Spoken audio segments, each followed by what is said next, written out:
Hey, Mr. Rose, do you know anything about Nelson Mandela? Of course I know something about Nelson Mandela.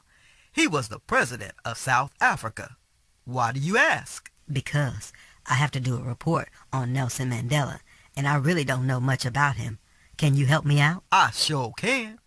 Well, for starters, did you know that Nelson Mandela spent 27 years in prison? 27 years in prison? Why, Mr. Rose? Nelson Mandela was a leader in the African National Congress, and in South Africa they were fighting against apartheid. What is apartheid? Apartheid was a way of not giving people who were non-white equal rights in South Africa. They used laws to keep people separated based on race.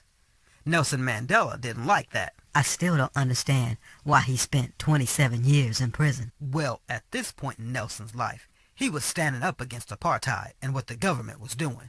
And they told him he couldn't talk to a lot of people or travel around to talk to them. But Nelson didn't listen, and he ended up getting thrown in jail because the government said he didn't listen. Then, later on, they brought him back on trial for working with other people to overthrow the government. And in 1964, he was found guilty and given life in prison.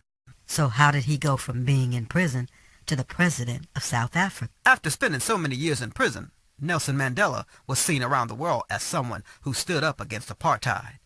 After many people spoke out against him being in prison and apartheid, he was finally released in 1990. So when did he become president? Nelson Mandela became president of South Africa in 1994, once all the people who were citizens in South Africa were allowed to vote in the election. That is so cool, Mr. Rose. If you think that is cool, not only did he become the president of South Africa, but Nelson Mandela was also awarded the Nobel Peace Prize. Wow, Nelson Mandela did a lot of big things in his life. That is right.